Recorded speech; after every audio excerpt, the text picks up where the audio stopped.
Yeah. Well, that's cool. Yeah. Sort of. Yeah. So more Foucault. So this week I was trying to get a little broader perspective. So I listened to a lecture he gave at Berkeley. Oh, interesting. And I listened to some of that debate between him and Noam Chomsky. Yeah. And some interviews. It's tricky because he doesn't seem to really speak English very well. No, I mean the debate is in French. He speaks in French, if I'm not mistaken. Yeah. There's some videos where they have subtitles, and then there's a few Dutch interviews that I heard with subtitles and stuff. Yeah, I watched that one. But did he give the Berkeley speech in English? In English, yep. Interesting. I should listen to that. Yeah, I haven't. We're going to finish up the History of Sexuality, Volume 3, The Care of the Self. Yeah, and this was actually this was Foucault's last book, in fact. Mm-hmm. There's a fourth volume, but I think it was unpublished. Right. Or like he was starting it. But honestly, reading this, I came away thinking like it probably could have gotten away with just the first volume or two. I see the reason why he did it, because I mean he has just a lot of great sources, but right. I mean I came away thinking that a lot of what he was emphasizing was pretty similar to the last book.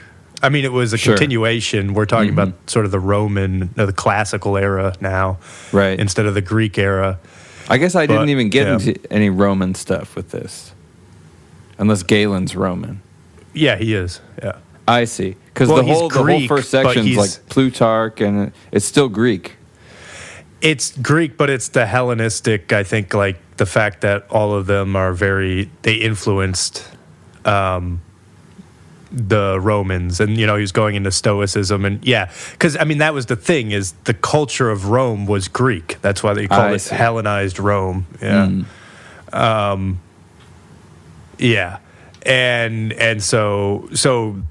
Yeah, but he also talked about the Stoics, and he talked about Marcus Aurelius, and he opened up with that dream book, right? What was it called? Artemidorus, right? Well, that's a Greek book, though. Yeah, but again, I think he was a Greek. Well, hang on, I should look. I actually don't know when he lived, but my assumption was 2nd century Greece is what I was reading. Okay. So Rome would have existed. So I guess Greece would have been part of the Roman Empire at the time. Yeah, I mean, that's my point. It's like the same thing with Galen. Galen was Greek, but he was a Roman citizen. Right. Yeah, so, and it's the 2nd century versus, we were talking last chapter, we were talking about, Socrates, which was 600 years before. Right. And so he talks about this dream book, and at first I was like kind of confused. I was like, where is he going with this? But then I understand he's basically talking about it because it was sort of laying out in his conception what the morals, what the norms of I guess you could say aphrodisia in their perspective were at the time, and it was sort of broken down into 3 things. Of course, not 2 though. You must be happy about that, right? Right. Yeah, because 3 is perfection. I do like the Trinity. The Trinity. Yeah, I'm trying to find the 3, but it was something like, acts contrary to nature, contrary to law, and then, the good acts. Right. And a lot of it, he kept saying it was all placed on the subject it was about what the subject was doing. First off, the subject was a man. It was all male-centric. And then it was also what's their status and what are they actually doing? Are they, Right. And this gets back to all those sort of silly things. But honestly, I feel like you can still kind of see them today. I mean, I think this is why it took so long for the Me Too movement to occur, because there still is this feeling like if you're of a certain social stature, you can get away with things. Obviously, you can't actually now, but that was what essentially was everybody was running in like Hollywood for the last 100 years, right? And it's all squeaky clean now. It's all well, it's at least probably harder to get away with that sort of stuff. Maybe, yeah. Who knows? I'm sure people are finding ways to, but I think it sounds like there's a lot more attention given to that sort of thing. And the point is, that was how a lot of this stuff was framed in this guy Artemidorus's book on dreams, because it was about basically interpreting these dreams and like what do they and do they bode well for things. So like I didn't even know how much we should go into it.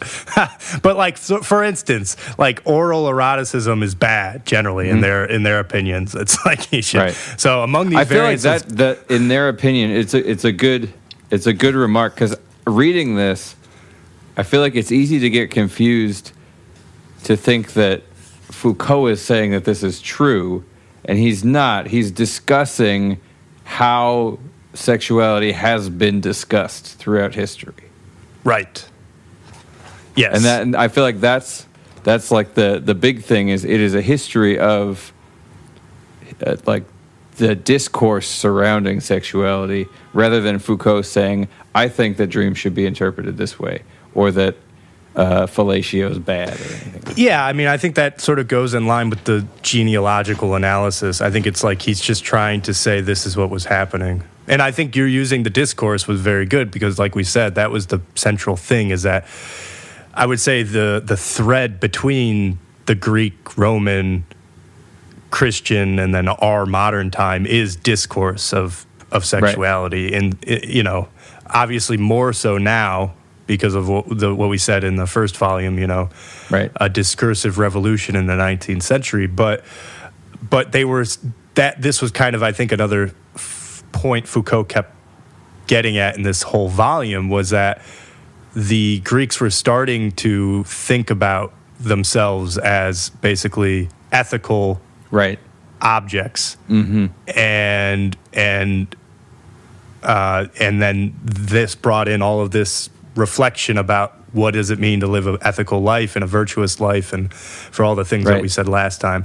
And that's still very much in the case in the classical period, I would say, except it's starting to become more, even though you have this focus on the self and improving the self, there's a whole chapter called self-care, and the book is called The Care of the Self, right? So a lot of what he talks about in this book is how all of the subjects in Rome and even ancient Greece were starting to think about themselves and think about their virtues and sort of be self-critical. Right. But at the same time, you had this aspect of sexuality that was becoming more public too. And he talks about that with reference to marriage, whereas marriage was kind of started as a private, quote, enterprise, but a private thing, and then it became public kind of through religion. Religion sort of joined the public and private, and then now I would say it's almost entirely public. And because of that, one of the reasons, I should say, then this is one of the reasons for why then you also get the law is now sort of more interested in what a man and wife are doing with each other in the bedroom, for instance. And then also doctors are more interested in it because it's just about living a good life and a healthy life and stuff like that. And that very much started with the Greeks and became more emphasized with the Romans. And it talks about how Galen, who again was a Greek-Roman physician in the first century, and we talked about him in our second episode, he even treated a patient who, it was just bringing up the point that doctors were starting to not only treat the body, but they were also treating the mind. Right. And with the mind, all sort of the passions of the mind and whatnot. Was Galen that old? Maybe Yes. He worked in the Colosseum. He was a Roman gladiator physician, essentially. Cool. And that's where he did a lot of his first dissections. He was, I think, a little bit earlier than Dioscorides, or maybe, but they were around the same time too. Another Greek Roman, right? And that's the point. The Greeks, the Greeks were really, I mean, and yeah, I can't remember where I read it, but somebody said something like, even though the Greeks were conquered by Rome, the Greeks conquered Rome with their ideas, kind of. Sure. Yeah. I can see that. Yeah. Because, I mean, Stoicism was definitely the philosophy of the day, you know, at the height of the Roman Empire, Marcus Aurelius. Right. And that was a Greek philosophy. Yeah. But then, of course, Christianity comes in. Yeah. The lecture that I was listening to from Foucault was interesting because it was kind of focused on the care of the self. Okay. I'd be curious to hear that. That was what I think the lecture was called. Okay. So it wasn't directed at sexuality specifically, but it was directed at self-care as an idea. And he starts it by sort of making fun of philosophers. And he was saying that there's these people that you go to that you can pay all of your money to, and then they'll tell you how you should live. And he's, saying it's kind of funny that you would pay somebody else to tell you what a healthy way or a good way for you to live is. And then he starts talking about truth and philosophy and things like that, and what his interest. I mean, it's what he's been doing in all these books, but it's his interest is not in what truth is. His interest is in how people have discussed, like, people's relationship to truth in discourse. Yes, and how it's been, I would say, but I don't know if he also said this in the lecture, but then how this is used for power. Right, purposes. Yeah, because I listened to another thing of him talking about power, which was interesting. Yeah. Because he was saying that power and government are essentially the same thing. Because yeah, I mean, I could see that. And he said if you use government in a broad sense, government can control a society or a community or a family or an individual person. And those who have power to influence or control others' behavior are tantamount to government. It's the same thing. I could see that, yeah. I think I would, from that description, I think I would kind of agree with that. What's interesting is that actually then ties in a little bit with Rose Wilder Lane. It's not too dissimilar from what she was saying. Yeah, because, I mean, it was all focused on, well, of course, and then she was making do you want to elaborate on that? Well, I think that she would take it further and say that governmental power is, what's the word? I'm thinking of all the wrong words in my head, but it's the power to take and enact its will through force or something like that, specifically. Right. Yeah. Yes. Well, and I was also just going back. I know the one big thing that she was harping on with government was the power to make war, right? Right. Which, in some ways, is sort of maybe one of the biggest manifestations of power that you can do, the power of violence, right? Right. But yeah, no, I agree with that conception of government and power that Foucault was putting forth, because it is true. It's like the government's place, what is it trying to do is it is trying to sort of set a scaffold for us to kind of walk through, lines to walk through, with the hope that it is making a good life. I think that's part of the issue that we have today, though, is because the world is just such a bigger place than it was when, the Greeks and ancient Greeks and Romans were living.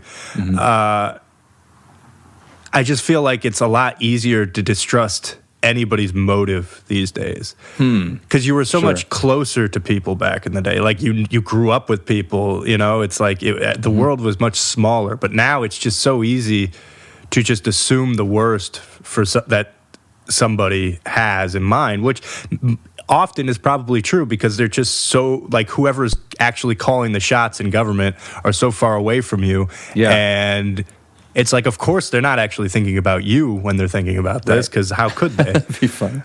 Yeah. But anyway, that's a bit of a tangent. But yeah, I think that's a very interesting perspective. The other thing that he said in the lecture series that I thought was interesting is he was talking about self-care being related to God. Yeah. Because he said that animals don't care for themselves because they don't need to.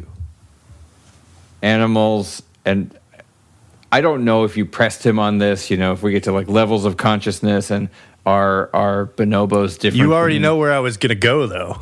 Yeah. So I don't know how specifically, he's drawing that line, animals and humans, but he's saying that animals don't need to care for themselves because animals are built with everything they need. They have fur coats, they have instincts, they hunt instinctually, they go to bed instinctually, all these things, they breed. Humans don't have all that stuff that we need to survive, and so we need to care for ourselves specifically to survive. And then he brings it into godliness because he said that God, essentially all a God can do is self-care. That is the only sort of activity available to them, is to care for themselves, because in their domain it is only them. That's very interesting. That actually helps me, because he does talk about that in the book, and that was kind of a thread I was having a hard time, I guess you could say, following. Mm-hmm. Because, the idea of self-care, again, he sort of puts, I'm sure it has its antecedents, but he puts it at the ancient Greeks. Yes. Right, because he says Socrates took it on as his mission to teach people, right, up until his dying breath, the art of self-care. Right, and you had the know thyself, old Greek maxim and stuff like that, and then he goes through all of these sort of examples of how, like, Seneca would, at the end of every day, he would think about basically all the bad things he did and how he could get better and stuff like that. And yes, it was basically thought back then that it's like you had to, and we emphasized this in the last episode, it's like virtue is kind of a muscle, and it needs to be practiced, and if you don't practice it, then it'll atrophy, and also a good life corresponds to like a healthy body and vice versa. Right.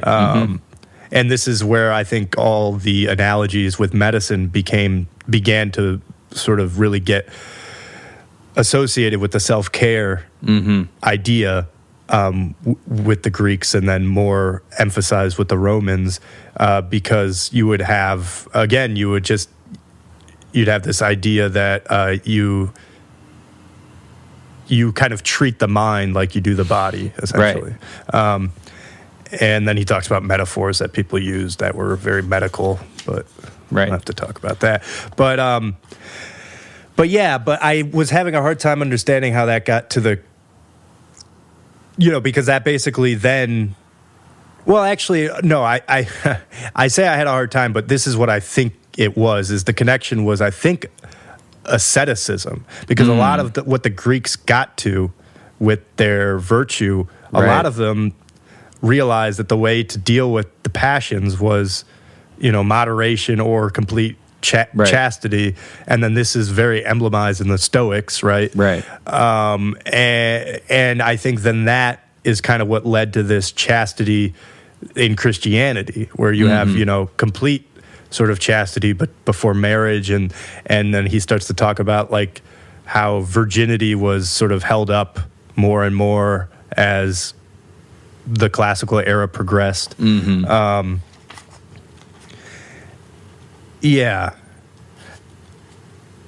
but I don't know. I mean, and it puts a little bit of this again. I think one of the reasons for this he sort of points to is the fact that marriage again became kind of a public entity, and there was this new axis that it wasn't new, I should say, but a more emphasized axis of man and woman was being put forth, and so you had adultery laws and stuff like that in Rome, but the adultery laws was that if you were the woman that cheated, you and the man you cheated with would be put to death. Right. But if you were the man that cheated in the marriage, nothing would happen. No, that's the same as the Bible. Okay, so there we go. But that's just funny. It's just interesting that because at first I read that, I was like, oh, this is sexist. But then it's like, well, they are at least killing the other man. It's still sexist, obviously, but it's a very interesting. I don't know. It's just kind of crazy to me. But what do I know? I'm just a Philistine, not a Philistine. Well, I am a Philistine, but what's the word? I'm such a Philistine, I can't think of the word. Nice. We just live in Sodom and Gomorrah now. That's all I'm saying. We're just amoral, modern folk. Yeah. That's the title. Amoral, modern folk, yeah. But we're so weird. We're amoral, but we're also weirdly puritanical. Yes. We don't have any of the fun of not being moral. Well... Oh, any of the fun of not being moral? Yeah. I would disagree. I think a lot of people have a lot of fun of not being moral these days. Maybe. Have you been on Reddit? It's the whole thing about, like, I want to go to hell because that's where all the good music is and stuff like that, the old Bill Hicks stuff. Like, that's what I'm missing. I'm missing, if we're going to go to hell, we might as well have fun with it. Yes, sure. Yeah. I don't know. I'm on the highway. Exactly. That song is awesome. Yeah. Tell me you're a kid of the 90s without telling me you're a kid of the 90s. That song isn't even from the 90s. It's 70s, right? Yeah. Yeah. But, AC/DC. I guess they still are basically on top, but I feel like 80s and 90s was their they were like probably running the world then. Yeah. Yeah. Yeah.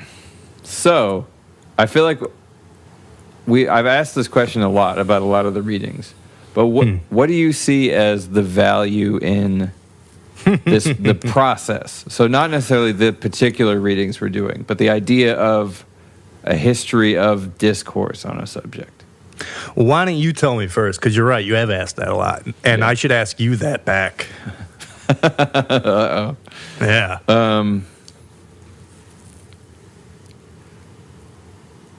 I think the value in it for me is it's a shift in attitude, because I think that a lot of people, specifically young people going into college and things like that, think of history as a set of truths that they're learning. This happened, and this happened, and this happened. And knowing what happened, there's a silly Jordan Peterson clip that goes around that sounds ridiculous, but he says it's actually a complicated idea. Happening is a complicated idea. What do you mean by what happened? And I think that for a serious historian, that's an important thing to grapple with, as people like to say. And so I think that approaching it from a perspective of not this is the truth of what happened, but this is how people were thinking about this particular thing over the course of time. I don't even know that Foucault is right. I don't really have a whole lot of way of judging whether or not he's correct about that is what they were thinking in ancient Greece. But it's an interesting attitude to come into the problem with. Yeah. No, I agree with that. I think for me, in addition to that, like the perspective shift, it's also, again, kind of what Chomsky said was it's just he has brought up he's sort of compiled an amazing amount of sources in one place on not just in this case sexuality, but in the past on medicine and madness and yeah, I think that's just aggregators are really important. Actually, I think sure in history because it's like now, at least, even if I don't agree with him, he's given us the tools to then go and look at the stuff ourselves. Like, he's done a lot of the work by just bringing together, because it's like I haven't heard of more than half of the text that he talks about. And part of me is like, how the hell did he even learn about this without the internet? I'm just thinking of all the time it would take to just sit in the stacks and, go through the Dewey Decimal System. Do they have that in France? I mean, when you listen to him talk, the way he strings things together, I'm sure he started by reading somebody. Like he started his lecture series with Kant, and then by reading Kant talks about somebody, talks about Hegel, and by reading Hegel, and it's this process, right? Which is honestly how we kind of do this podcast. So, I would say, So pretty soon we'll be giving lectures at Berkeley, I assume. Well, hopefully not, but I mean, I'm joking, but more so that. I do feel like we are compiling a decent. I mean, this is again why I like doing the podcast, because it's serving as a great reference for at least both of us in the future to go back and get a quick like synopsis of something if we want to go deeper into it. If we, because obviously we've already forgotten. I feel like if we're really giving a synopsis of this book, we're leaving out a lot of pretty. I mean, all the penetration stuff. Yeah. There was like pages on penetration. There were. But the thing is, this is what makes it hard to talk about. This is part of what I'm asking about the value, is because if we're discussing Foucault and his process, that detail isn't even very important. No. Because he's discussing what other people were thinking, some system that other people had come up with. Exactly. And so we're not... It's this weird thing. It's like we're not focusing on that. We're not focusing on the second century dream interpretation system. We're focusing on Foucault's focusing on it. Yeah, well, I think at least what I try to do is pull out what I think the main ideas are. Because, it's like it's a 230-page book or plus. It's like you can only talk about so much in an hour anyway. And then, but I think probably the most important thing is the perspective shift. It's just making you realize that, the way that you grew up doing things does not mean it's the only way to do things. It's not saying that the way the Greeks were doing it is good, but it's like, it's good to think about these things so that you can at least be like, oh yeah, this is crazy. Because I mean, if you want to talk about it, he has another whole section on, quote, the love of boys in this, right? And he's documenting basically different people in the classical era that are basically arguing for and against that practice. And Plutarch, for instance, is against it, right? Because he thinks that inevitably it's about sort of balance in the relationship, which I think of as consent in some sense, which in that it was making me think it was actually a very modern take, even though it wasn't phrased like that. But then, he gave this whole section then talking about, what was her name? What was his name? Pseudo-Lucian.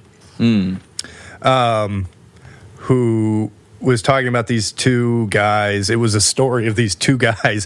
One was basically arguing for the love of women as the better of the loves, and another guy was arguing that the love of boys was the better. And in this case, it was the love of boys that won out. Nice. And it was some pretty... But like when you read the reasoning, you're like, this is crazy. This guy's obviously just prefers men to women, because it's like one of the reasoning was like... I don't even know if I should read it, but it's funny. That's why I'm reading it. It's not that I agree with it, but it was just talking. I don't know if I want to read it. But I think Pseudo-Lucian's probably dead. Pseudo-Lucian's dead, but it's a question whether you want to publicize it's a good these name, ideas. Too. I like the pseudos. That's always funny. I know. Yeah. When they're like, they're not sure if it was actually the person. So actually, it could be somebody still alive. We don't know. Well, and I was wondering, because it's The Affairs of the Heart. That's what it's from, attributed to Lucian. But, but it's a later text, which is why they call it Pseudo-Lucian.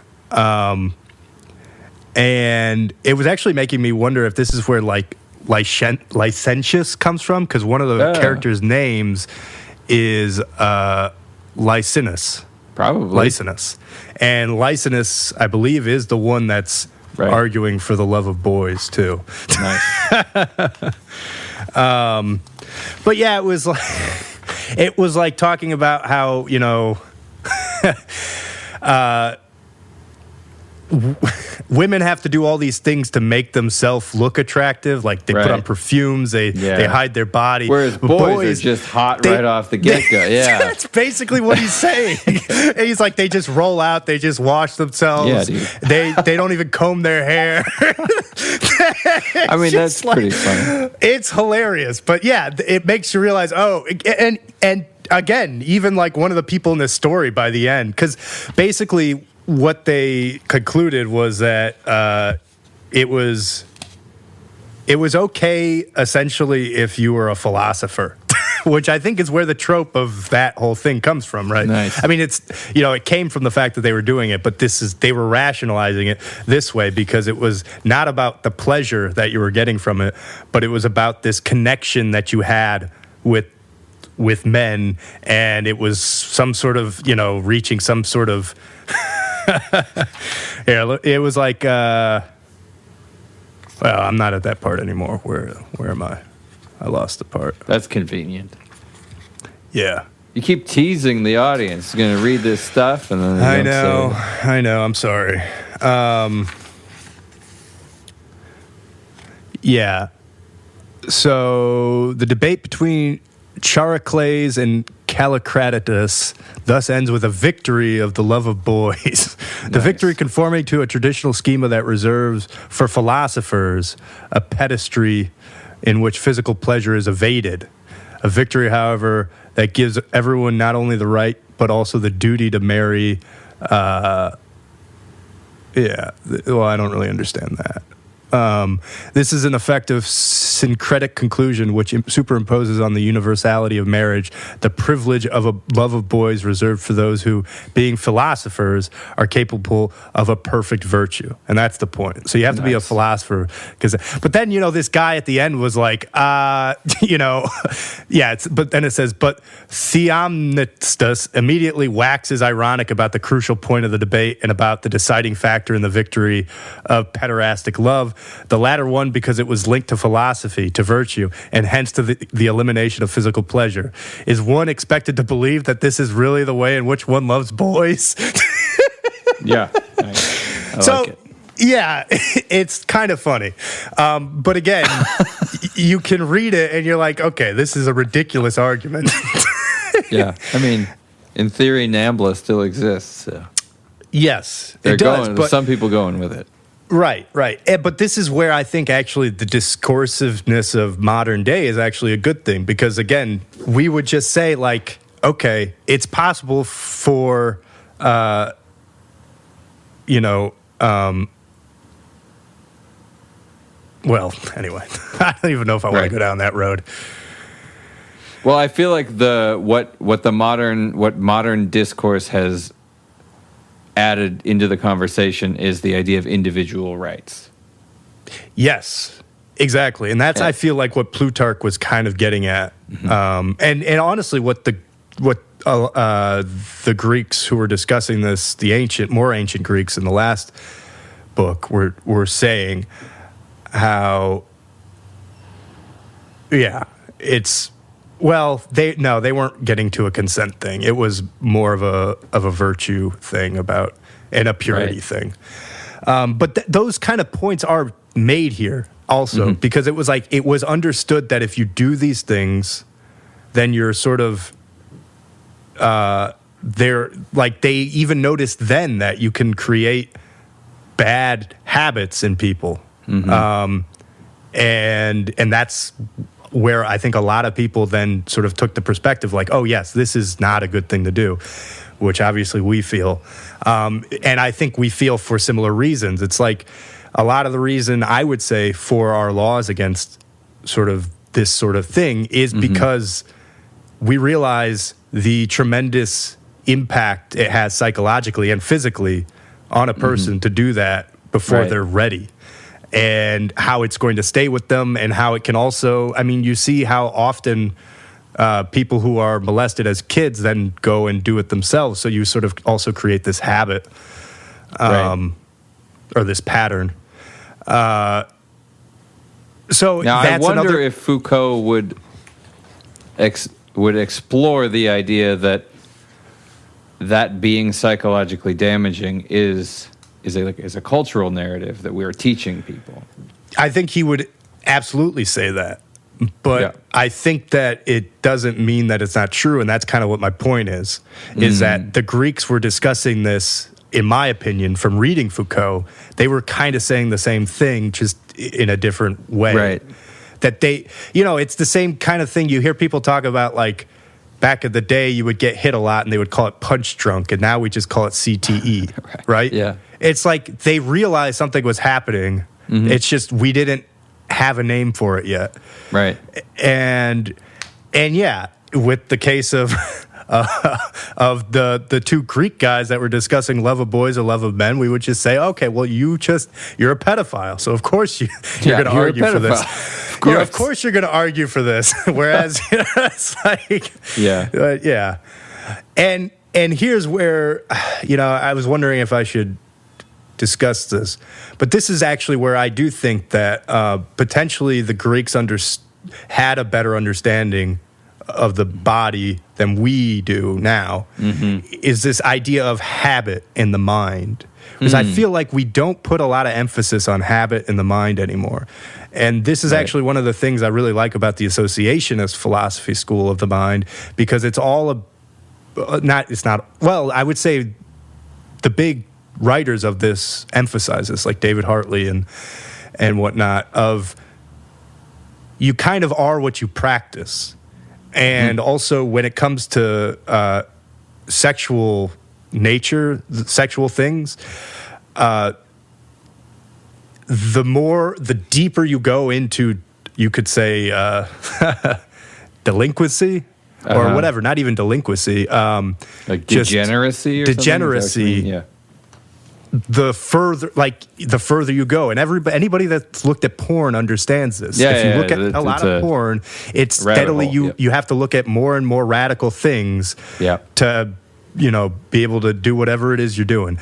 And again, trying to be aseptic about this. But I think this is a very important point, and that's why I bring it up. And I know, Antushka, you don't like me to be careful, but I have to be careful when I'm talking about this. Because I don't think you're saying anything objectionable. No, I know, but it's just we're talking about seedy things that people don't like to discuss. But it's important because that is, I think, a great example of what I'm talking about. It's this example of habit and how we put so much emphasis on intrinsic nature of people. Like, you are this way and that's what you are. And then we put them into the group. But it's like, it's obvious to me, physiologically, our sexual appetites it's hard to determine where the habit ends and where the intrinsic nature begins. How about that? That's the radical statement. Is it? I think so. Because again, you have songs like Born This Way by Lady Gaga and stuff like that. Oh, yeah. And I would say that may be true, but it's... Right. In some senses, it seems as if we're born as humans and not trees. Well, and it's also a question of habits that you make very young are much more powerful than habits that you make, and they're much harder to break. And I actually did read about this, and maybe I should pull up my notes now, because if I'm going to make these claims, I should have citations. But there is actually a good bit of scientific literature on the axis of dopamine and the amygdala and basically your genitalia for the conditional response, and how this response to stimuli can be conditioned and is being conditioned the moment that we are born. So you have to, that's what I'm saying, is this idea of when people say you're born a certain way, it's like, is that true, or is it that you undergo some sort of conditioning early in life that's very hard to tease out? Right. And then also, the earlier you you undergo conditioning, the harder it is to, change, because it's a habit, because that's how we are. So anyway, I'm not saying, again, like anybody's made a certain way and that are people like everybody's molested at an early age, and then that's determining their sexuality. No, but I'm saying that it is clear that there's a connection between habit of looking at things and your reaction to them, sexual reaction. Sure. Especially for men. This is stronger, I would say, with men. Really? The visual response, yes, than in women. I see. Yeah, the visual response to stimuli. But I would imagine both men and women can develop experiential habits.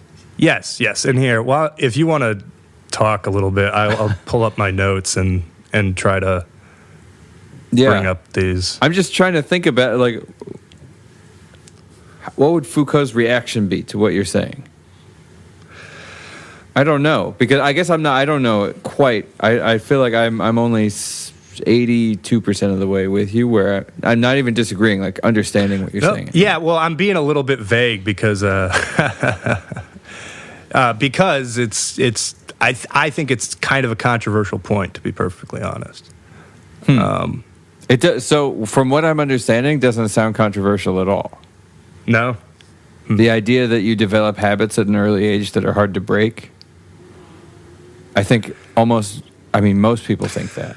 Yeah, but they don't connect that to sex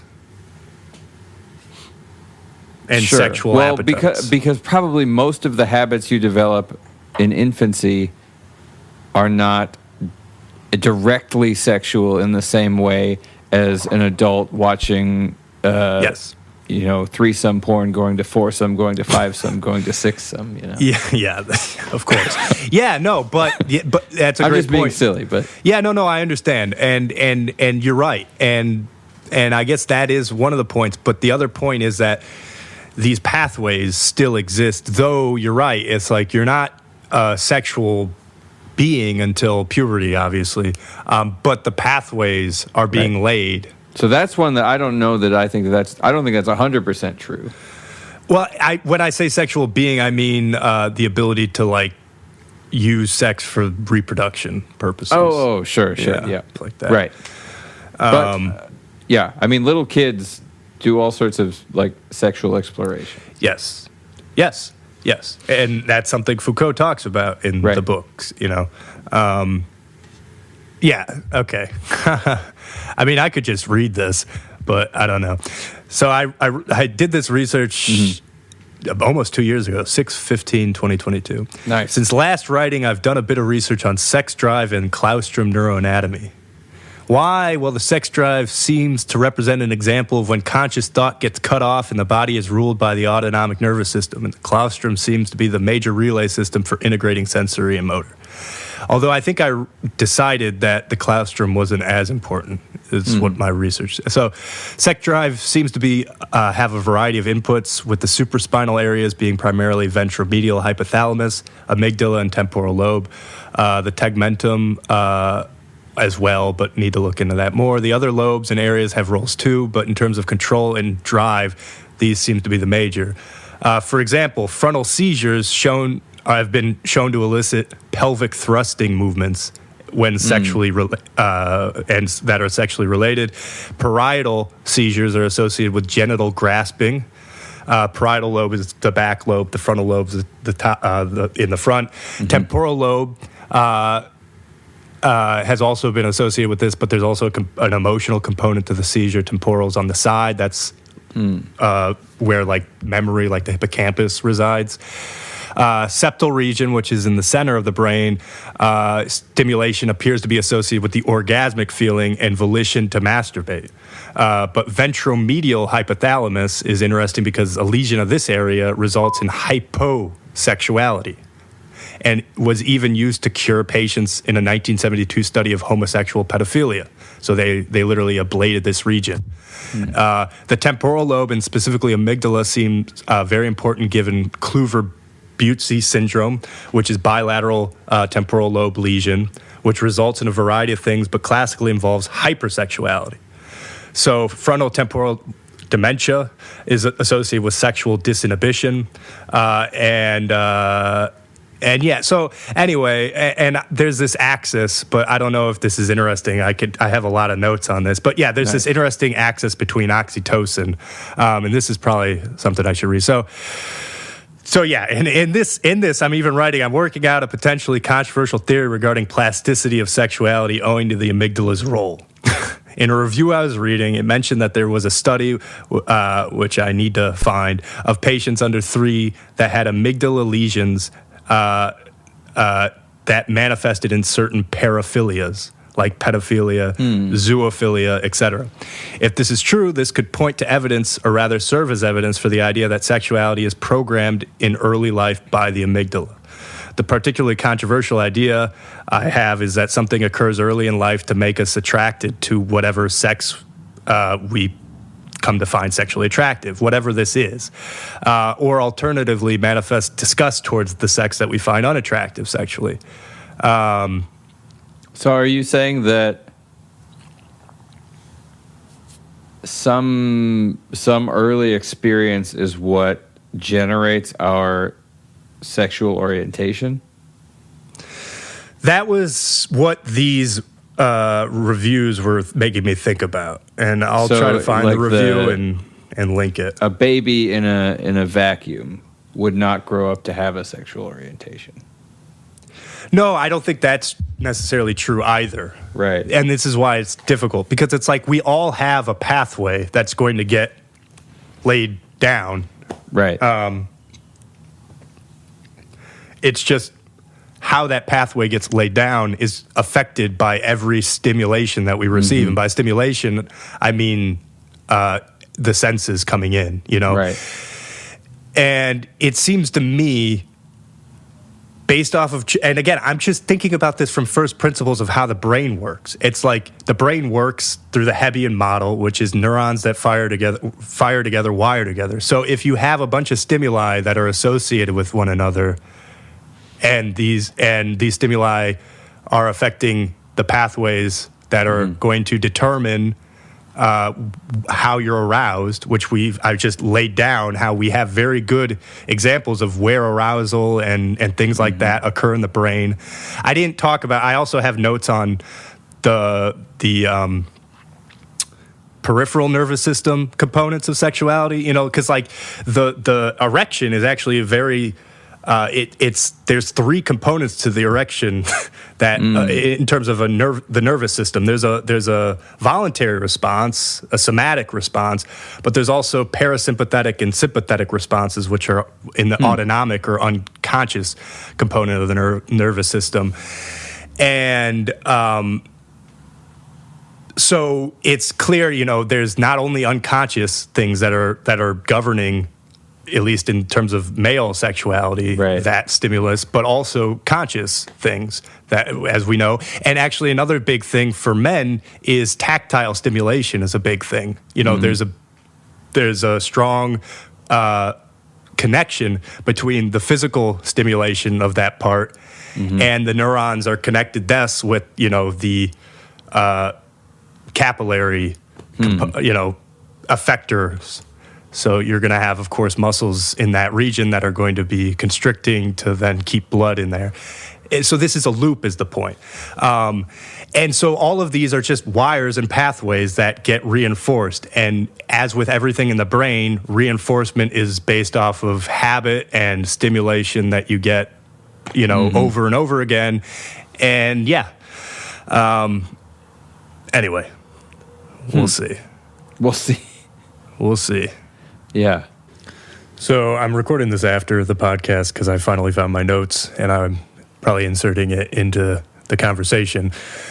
But going off of this idea of the amygdala and how important it is. So there's a paper in 2004 by Hamann et al. And it was basically showing that in men, visual stimulation of pornographic material activates the amygdala more than in women. And so the reason that I'm saying this is because, you know, a lot of the porn addiction, I think it's a much it's not saying that it's not affecting women, but this is a big issue for men, and this could potentially point to that. Because the amygdala is very important for learning and reward. And so I've already said some of the stuff about the lesions and how, patients with ventromedial hypothalamus lesions were found to have decreased sex drives, and about the stimulation of the septal regions. But to go into a little bit more of a detail about basically the nervous control of erection and expenditure in men. So there's quite a bit to say about this, but for the most part, the parasympathetic nervous system, which, as I've said, is the part of the autonomic, and specifically it's the lumbosacral part, is important for the thing that we use Viagra to induce, right? And what this does is increases nitrous oxide in the region, and yes, and this is actually what whippets do as well, if you've ever heard of those.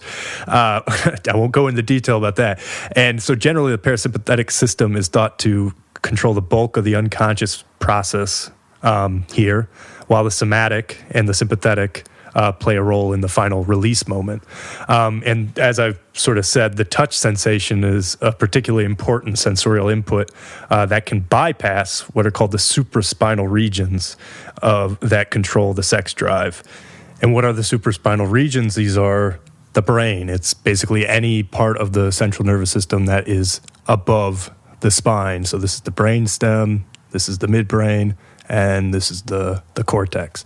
And so the point is that you are bypassing these regions that we associate with basically the central controllers of our nervous system.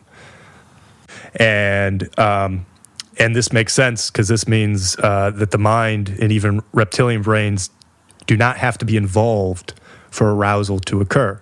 You can just be touched there and something could start to happen, regardless of what the thing that's touching you is. That's the point. So to conclude, basically, I think a lot of our society's confusion regarding sexuality comes from a poor understanding of how the supraspinal regions can program and reprogram the autonomic spinal regions. But I've probably said too much. Okay, I'll cite these things in the comments. Thanks. Good thing nobody listens to this podcast. Wait, why? No, just kidding. I don't know. I mean, so I think I already said a lot of this, like the septum, electrical stimulation, orgasm, and onism. Hypothalamus. Ansa cervicalis ablation found a decreased sex drive, connects globus pallidus with the thalamus. So this is just a very important region. And implantations in the globus pallidus induce hypersexual behavior. Again, I'm saying all this just to make people who are listening to this realize that it's like we have a very good understanding of how this is all very physiologically centered. Like you can induce hyper and hyposexual natures in people based off of regions of the brains that are either stimulated or ablated. Right. Frontal lobe, sexual automatism observed in patients with frontal lobe lesions. I think said that. Anterior cingulate portion of frontal lobe found to be peak at erection onset and be sustained throughout erection. Activation of numerous frontal regions, including the right prefrontal cortex, anterior cingulate cortex, and gyrus and orbitofrontal region, has been observed during sexual arousal involving masturbation-induced orgasm. It's funny because I feel like this is like also in direct opposition to Foucault's way of doing things. What do you mean? Well, like the statement that we have a good understanding of anything, I feel like is right there. He's like, well, that's what we think now. Sure, but I guess when I say that, I mean like it's very easy to see like if you put an electrode in the septum, right, and you induce a stimulation, people can have orgasmic feelings, right? But I'm sure that he would. I don't know exactly how he would put it, but in the Middle Ages, it was also very easy to see that like a witch floats or something stupid like that. Yes, sure, yeah.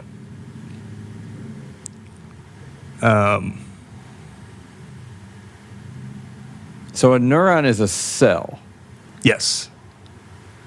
That sends electricity down something. Yes. Some kind of pathway.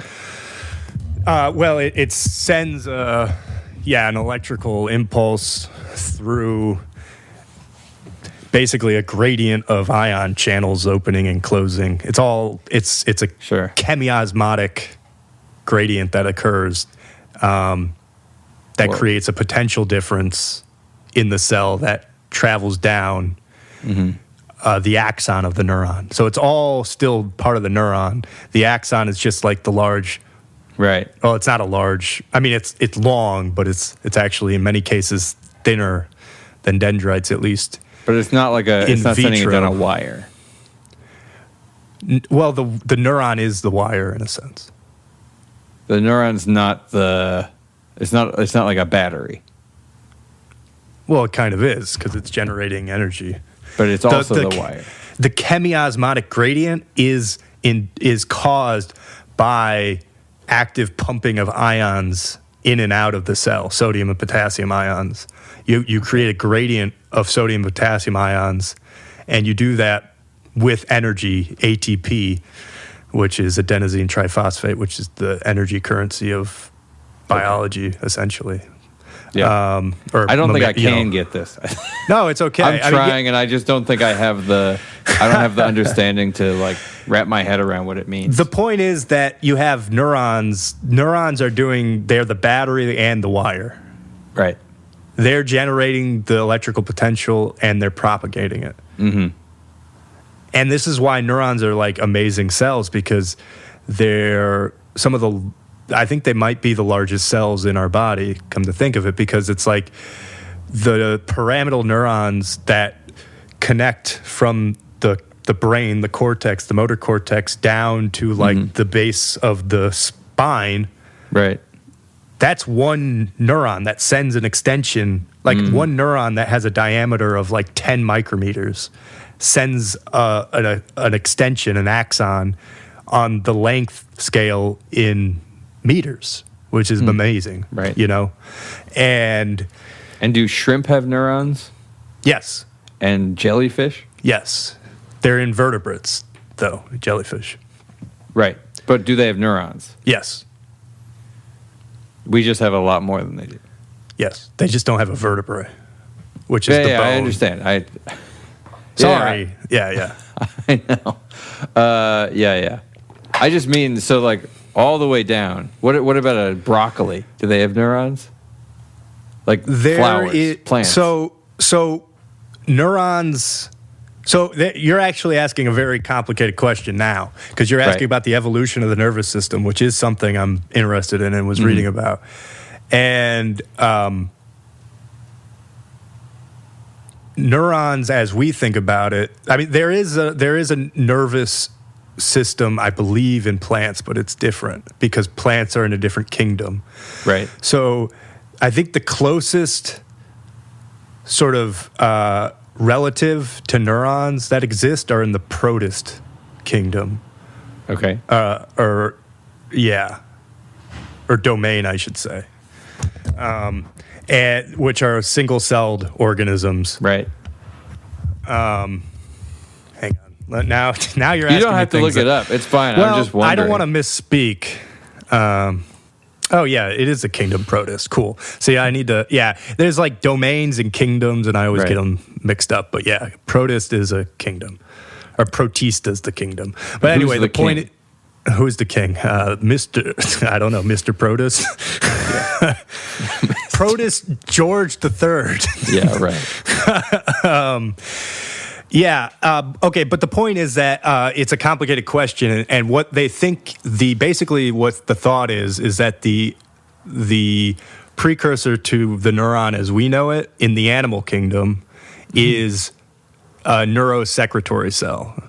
That's a hypothesis, and that's a hypothesis I think. It's just the idea that you have a cell that is secreting things, and then that's basically it. Right. And then maybe connected to other cells and is communicating through what are called like tight junctions. And then this then developed into what we know as the synapse, because synapses is the region where two neurons meet and actually propagate the electrical signal. And synapses communicate via vesicles, which are just membranous balls that carry neurotransmitters.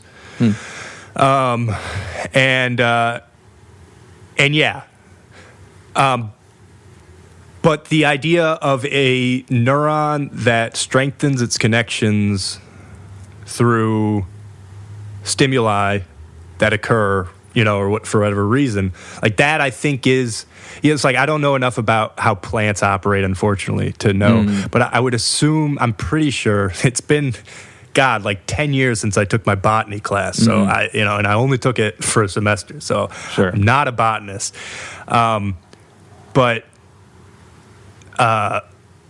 me just look this up. Okay, plants do not have a nervous system. But there's, of course, a paper that says broaden the definition of a nervous system to better understand the evolution of plants and animals. Right, because plants respond to stimulus. Right, exactly. But in our sense, like, they don't have synapses. Right. But of course, they have some network that's allowing them, like their cells, to sort of, as you say, respond to stimuli. Right. Yeah. Why do you ask this? I'm just trying to understand what you're saying, and then B, what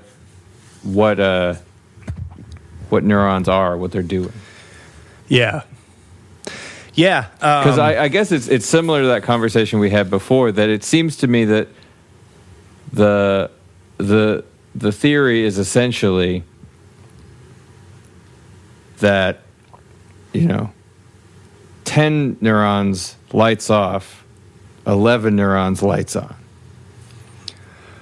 That's a hyperbolically simple way of saying. Yeah, no, I think that's a good way of, and it's also this idea that the more neurons you get between the input and the output, the harder it gets to disentangle what's causing that pathway. Right, and it's actually not the number of neurons; it's the number of connections, right? Yes, I would say so. Because a baby has the same number of neurons as an adult, right? Yeah, but actually they have more connections, and it's actually a pruning. More connections. Yeah, it's a pruning of the connections that actually occurs. That's wild. Okay. Mm-hmm. I mean, it makes sense too, but yeah. Which is why it's going to this idea that we're slowly being carved into whatever it is that we say is it us. Doesn't have form. It's like a blank spreadsheet or something. Exactly. Which is amazing. And it's not to say, and so the reason why I say the amount of neurons that are connected though is important is because it's like when you want to think about what's the most basic connection, it's the reflex arc. And I've talked about this before, but like taking just the knee reflex that everybody knows about, you hit the knee and it reflexes, and that's a 2 neuron system. Basically, you have the input, and then, or it's a 1 neuron system. No, it's 2. You have the input, and then which is the affector neuron, and then you have the effector neuron that's connected to the muscle that actually does the contraction. That tells it to do the thing. Right, but then when you have more complicated things. Right. So if I go with my spreadsheet, my blank Excel spreadsheet, so a jellyfish only has like 8 columns and 8 cells, but a baby human has like 20,000. And then over the course of the jellyfish's life, it gets filled into the form of a jellyfish, and a baby gets filled into the form of a human, and so it maybe doesn't. Yeah, it doesn't use all of them, but the baby human just has like infinitely more potential or something like that. Yeah, well, and I think a lot of the potential has to do with the fact that humans, it's this recursive element of humans that we have. It's this ability to affect ourselves because we have like thumbs and stuff. I think that's the big thing. Right. But yeah. Well, but there's other creatures with thumbs. Yes, of course. But there's also thoughts that like chimpanzees have just entered the Stone Age. So that's the point. We just got. What about raccoons? They have thumbs. Well, I'm saying, given enough time, they might reach sentience to the degree that we have, but we just beat everybody to it. Sure. And now we've had this, obviously we're at this point where we can suppress other animals' development. Are we doing that? Are we suppressing their development? I don't know. I guess by killing them. I think we were, and now we're trying to become better stewards. Because I feel like raccoons live with us. They do. But again, this is a point, I would say raccoons are very smart too. And so what I'm getting at... I bet an 8-year-old's smarter than a raccoon. Yes. But again, it's just degrees of... Because the reason I'm saying this is it's a combination of things. And the real fact of why humans are the way they are, I mean. And the truth is there's still debate about this in even the neuroscience community, what makes humans, quote, special or different from other animals. Like, why did we do this? And again, I've had silly conversations with people who tried to say that we're not really that special, but I just don't understand. Yeah, that's a lot of my friends in computer programming who are into AI. That's their perspective, is that it's really just a number of connections. Yes, that's what I think. But it might be a little bit... The only thing we're special is just that we have extra body parts or extra... But it might be a little bit different than that, too. It might not just be the number, it might be the mapping of the connections. Right. Because that's the thing, is that there are animals that have bigger brains but don't have our capacity. There are animals that have more connections than us that don't have our capacity. So... that's why it's not as clear as that. So it's also, I think, it's a combination of not just the nervous system, but also the physiology of us. Potentially, it's the fact that we are so helpless as kids. However that happened, but like we are the most helpless animal as well when we're young. That's another big thing. That it's like we literally can't do anything for ourselves for like the first 18 years of our life. Wait, aren't kangaroos like that too? Yeah, but then you could say, well, but do they have the dexterity that we have? You know what I mean? It's a combination of all these things, I think.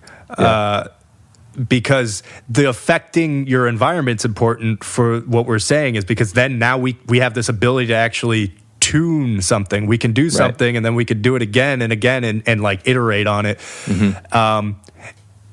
Yeah. I don't know. We got into you just want to talk about neurons.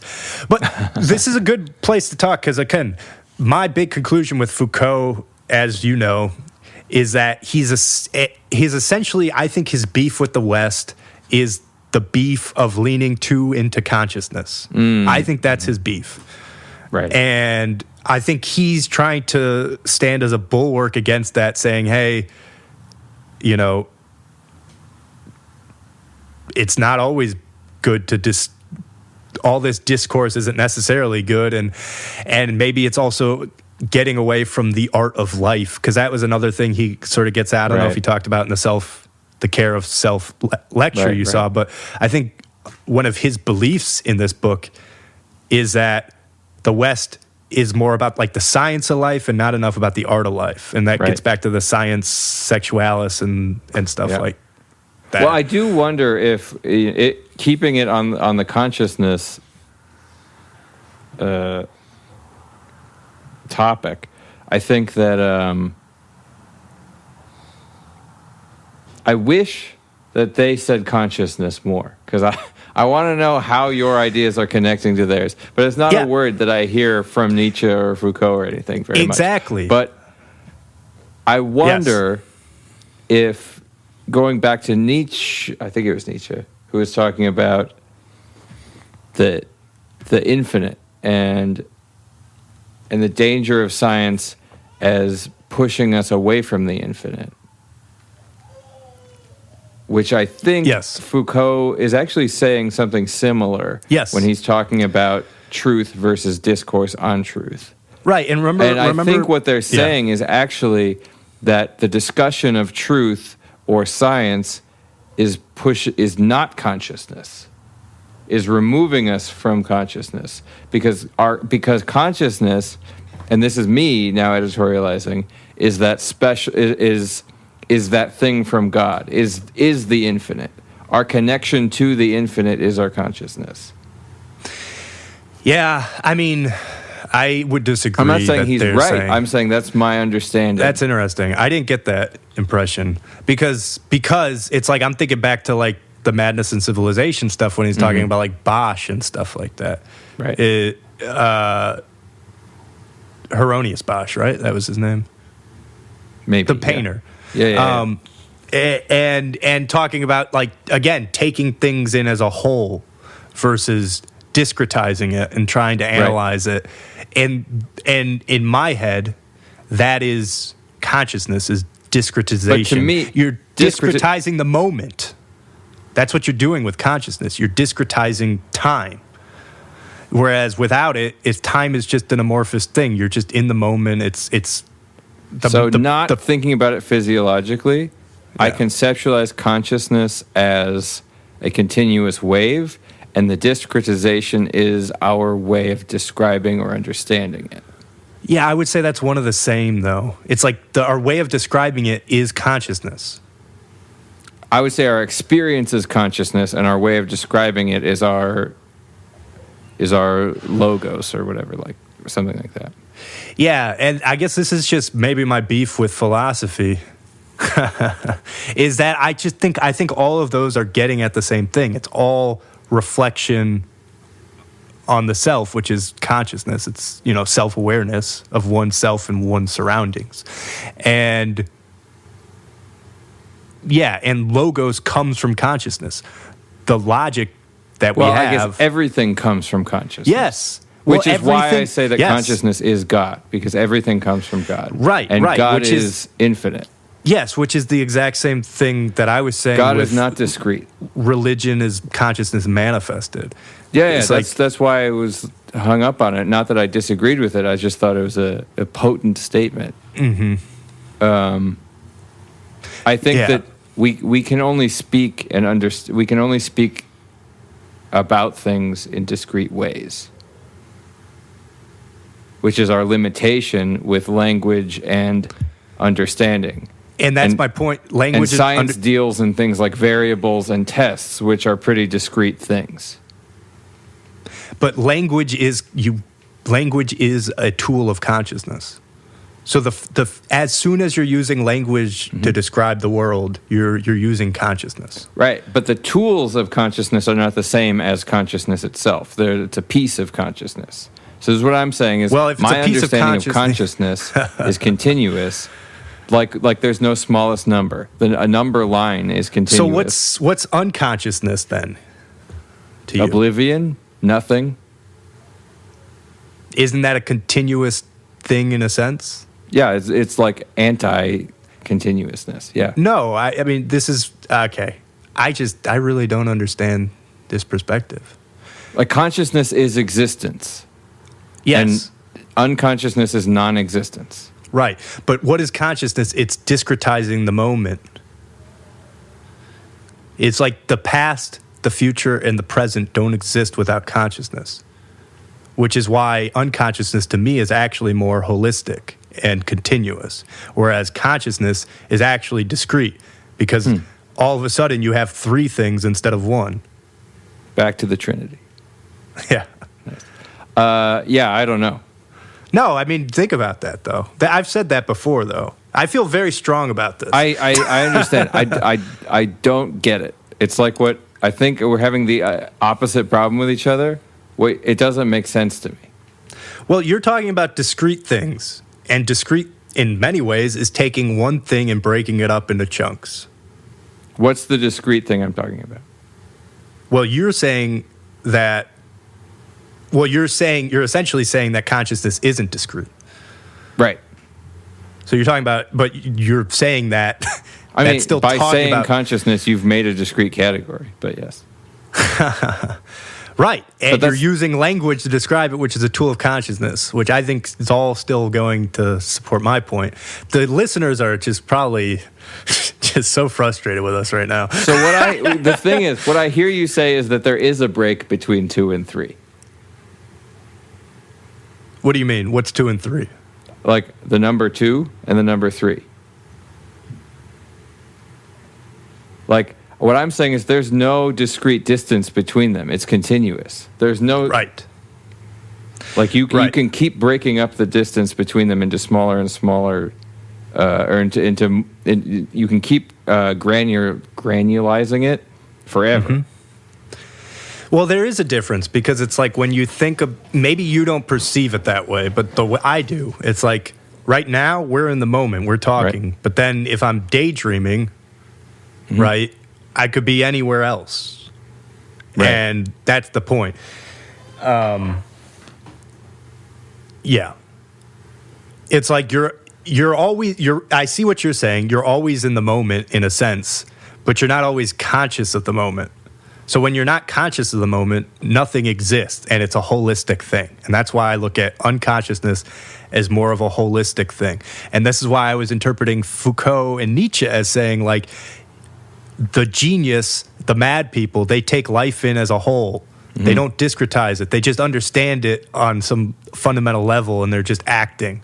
They're not thinking about it. They're not overthinking about it. Mm-hmm. Whereas us conscious, hyper-conscious people, and I'm using consciousness here, but the science people, science is all about discretizing things and also mm-hmm. giving names to things. Right. And again... Language is a property of consciousness, so as soon as you're naming things, in my sense, you're operating within conscious field. Whereas if you're not, you're operating in the unconscious animal realm because mm-hmm. animals aren't naming things so far as we understand. So that's, again, why I really disagree with this interpretation. Right. Yeah. Sorry. But it's fine. Yeah. Yeah. That's okay. We have the opposite. I'm the Antichrist. It's good. I don't want to be Christ. But you're the ascetic one. You're the one. I'm not ascetic. Please, look at me. Please. I'm huge. Ascetic is my father. Yeah, Mr. Ascetic. Yeah. Yeah. Well, I mean, I think it's actually kind of fun that we have absolute polar opposite opinions on it. Yeah. I feel like that actually, I think that also points to that there's something there, and where I think we're conceptualizing it differently. I don't think that. Mm-hmm. Definitely. I don't know. No, but we're not in a way. It's this weird thing. The fact that we have polar opposites is. Well, we're talking. It's not about that I think it's one thing and you think it's something of a different kind. We're talking about the same kind of thing, but we have it flipped. Yeah. Yeah, but you're wrong. That's the thing. Oh, right. I forgot. I always forget that one. Just kidding. Kidding. Yeah. Yeah, this was a good conversation, though. Was it? We'll see. I thought so. I mean, we certainly hit on a lot of stuff. We'll see how this episode does. I don't think people like discussing sexuality, so we're going to move on to communism. Yeah. Yeah. But yeah, I mean, just to put a pin in all this, the reason I wanted to discuss this is because I just think that we, in some ways, we almost put too much emphasis on sexuality. I understand why we do, but I think it's our current conceptualization of it as something that is not conditioned at all is, I think, wrong. Yeah, sexuality. Wait, what? Who says this? This is what I was just getting at. Somebody says it's not conditioned. Oh, it's like Born This Way. Lady Gaga. Yes. I'm not saying that there isn't some... I mean, that's the controversy. Right. Because this then sort of the implication of this... Yeah, what you're saying is wildly controversial. Okay, yes, I got it. Yes, exactly. Yeah, that's hilarious you didn't get that before. Yeah, because this brings in the whole idea that you can pray away the gay, which I don't necessarily think you can. Right, but it sounds like you're saying you sort of can. It's saying that habits formed early in life are the hardest to break. Right. And sexual habits are probably... But if you pray hard enough... No, you probably can't. Right. So it's understanding that there are components that are conditionable. And I think that there's a problem with sexual conditioning also, though, because if it's something that you desire sexually, breaking a habit of something that you want is extremely difficult. Yeah, and then this gets at the whole... Because why would you do that? I don't mean that you should or shouldn't. I just mean sort of the baseline is, why would I not want something that I want? Well, I mean, this is actually where the Greeks have a completely different philosophy than us, because their point is that you should constantly be fighting against the tyranny of your passions. Right. You know, whereas I say now, we're like, yeah, you don't fight against it because that's going to create all of these other issues, right? And you'll lead an unhappy life. And I think that's true. And by the way, of course, I should just say, I don't care if anybody's gay, straight, or anything, right? So just putting that out there, right? Yeah. I should have put that out sooner, but like, I don't care at all. I'm just trying to look at this from a physiological perspective. And it seems to me that there is evidence that there is a conditioned component to our arousal. And I think that's right. I agree with you. I don't have the exact opposite opinion. No. And I think that's just worth remembering, is the point. Because I think it's hard to know how much it is. I think you said something like that earlier. It's hard to know what the proportion is. What is software and what's hardware? Yeah, yes, exactly. But this is a point, is that you can cause a sort of madness, I think, in people by telling them that you're straight and this is how you are, or you're gay and this is how you are and this is how you always are. Whatever it is, that's my point. I agree with you. And as soon as you create a sort of mental strife in that, because then you'll have some, gay ideation one day and you'll have some straight ideation another, and you're like, where is this coming from? And can just think, and maybe about you don't that. need to think so hard about it. Yes, exactly. Yeah, because the Greeks had a different conception, and it was more of a conception of beauty. So maybe you just find this man really just a beautiful man, or this woman just a really beautiful woman. Yeah. Or this boy. Yeah.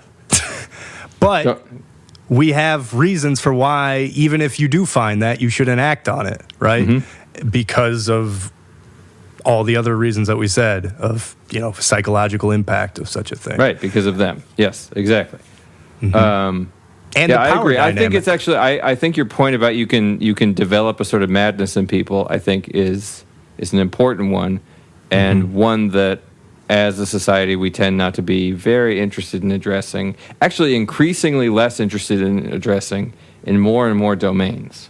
Yes, it's like this idea, like if you're overweight, you not everybody, but many people have it within themselves to be able to change that, at least to a degree. If you drink too much, if you overeat, if you spend too much money, if you are racking up too much debt, all of these things are these can be habits that can have developed at any stage in your life. Like, I grew up with a family that was very bad with debt, and it has taken me until the last maybe 5 or 6 years of my life to be able to get much of a handle on it. And so that's like social conditioning that happened early, and it created a habit. But for me to just say, "Oh, I'm just bad with debt," would actually make me more upset. Right. And I mean, honestly, getting off of the controversial topic of sexuality, we can talk about just thought traps that we get into of just, it's like, it's very clear that the more you think about something, the easier it is to think about it, because that's how our minds work. Again, so that's how you memorize things. Right. Is you go back to something over and over again, and then it'll be easier to recall it. So you apply this to anything. Right. And so one of the big issues I have with our current psychological institutions is this idea that every thought is worth repeating. It's like, it's about, because again, this is how like our discursive analysis works, right? Is that you want to bring out the thoughts and talk about them. Yeah. But in some cases, talking about a thought, if you do it over and over again, you are kind of imprinting that into your head. Right. And I've had this issue with people anecdotally and with myself too. It's just, you have to be conscious about what you're doing over and over again. Mm-hmm. And maybe that's the fundamental point I'm getting at is, and what you're getting at too, is this point of habit, which the Greeks, again, I think just the ancient Greeks rather, understood a little bit more implicitly than us. Yeah, not the modern Greeks, just to be clear. I don't know what the modern Greeks are up to. Just hanging out, drinking at the Parthenon. Yeah, right. I don't know. I should cut this whole episode. You should cut the whole thing. No. Cut the whole damn thing. Yeah. Well, I hope I come off okay, because again, I'm not saying that anybody should be put away for feeling anyway, or I'm not saying that. If anything, I'm trying to help people, right, who are confused out there, and be like, you were not born this way. No, it's not. That's not even what I'm saying. I'm just saying that habits are important, and it's to be mindful of what your appetites are. And if you're happy with your appetites, then by all means, then do it. Like, I don't care. Right. But if within you feel like there's something that's not right, and only you know that, right, then analyze your habits. Mm-hmm. That's all I'm really saying. I think that's good. It's all great. Yeah. Okay. There you go. Okay, so let's end with this other thing, because it's kind of Now that we're on we've been on self-care, but like motivational speaker self-help type stuff. That's true. Yeah, who are we to motivate anybody though? So this is a list. So this is a guy from 1933 that published an essay in Harper's Magazine for his son about what a young man should know.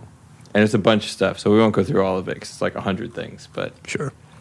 Some of them are pretty fun. So the first thing is he should know how to swim at least a mile, dive credibly, and not feel panicky under the water. Mm-hmm. He should be able to revive those less skillful than himself by rolling them onto a barrel and pumping their helpless arms. A mile's a long way to swim. I can do all those things. Nice. So you're good so far. Well, I was a lifeguard. You actually had to be able to. Right. I don't think you had to swim a mile, but you had to swim something. A mile's a long way. I think I was reading it's like 36 full lengths of a pool. Yeah. Yeah, I can't remember. Anyway, he should be able to drive an automobile well, and he should not be altogether helpless when the car breaks down. He should know how to change a tire and offer some sort of diagnosis when the engine sputters and dies. He ought to know how to clean, load, and shoot a revolver or rifle. As for self-defense, a man should certainly be able to take care of himself in a scrap. He need not learn jiu-jitsu. Old-fashioned boxing will be enough. What year? You said this was the 30s? 1933, yeah. Wow, they were doing jiu-jitsu. Of course they were, but it's funny. Joe Rogan didn't popularize that, it seems.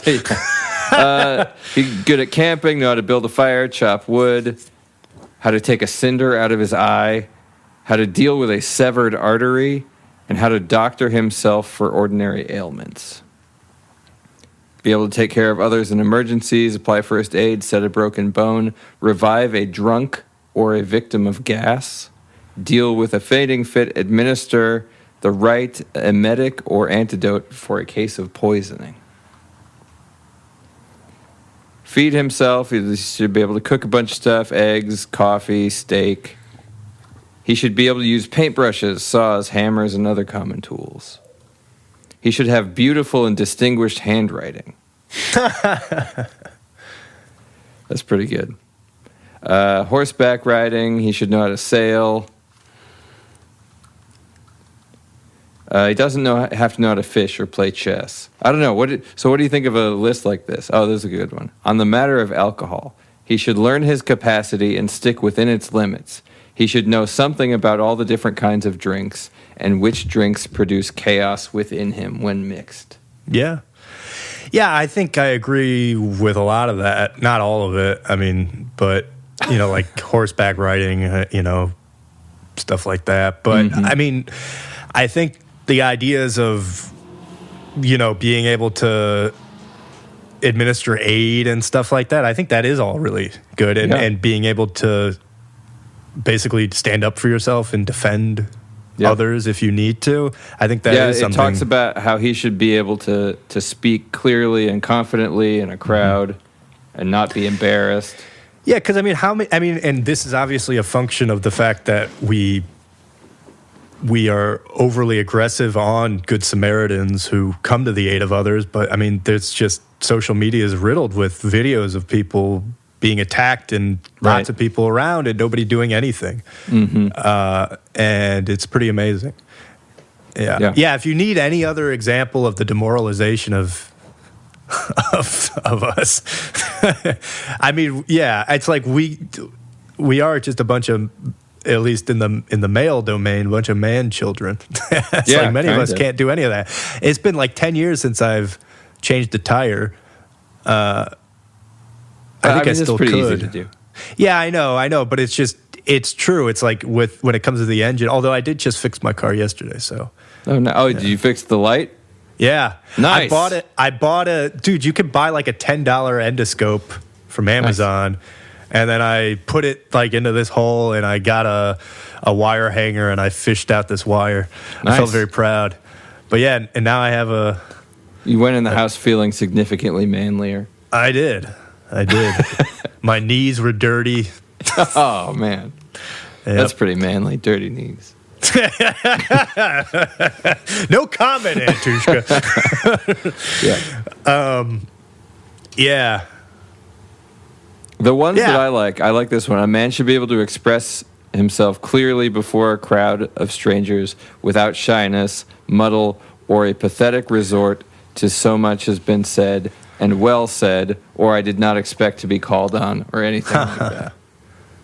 And to have a nice transcontinental accent, or transatlantic accent. That's right. Yeah. So what was the stature of that guy? Do you know, in terms of the status? It sounds like he was probably like a blue blood. Probably, yeah. But I think it's interesting, the idea of this kind of mixed status person. So that somebody who is not helpless. He can cook for himself. He can help himself with basic medical things. He can take care of his car, but he also has societal abilities. He can speak publicly. He has good handwriting. It talks about business. It's all this thing. Right. Yeah.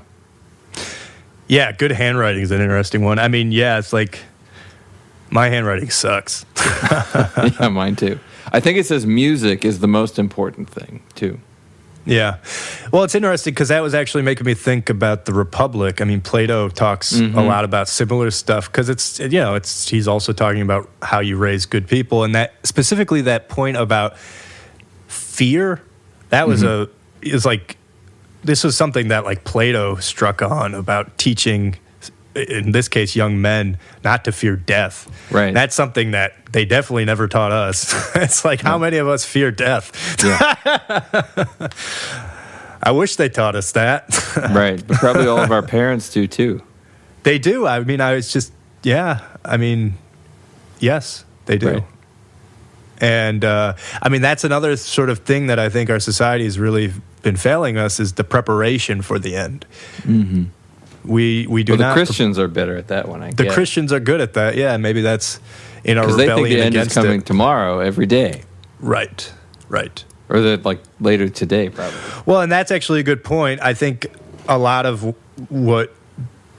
I can't remember exactly how Plato had suggested to do that, to teach the young men, but I think it had something to do with a noble lie of some kind. Right. Yeah. Like that the end is coming soon is kind of a noble lie. No, that there's a heaven and that you'll be saved and everything like that. Yeah. Life will be better, actually. So what do you have to fear? All right. Yeah. Well, I think we did it. I think that was good. This is a long one, yeah. Although I got to cut out a bit for... That's fine. But yeah, well, I mean, we have an hour 37.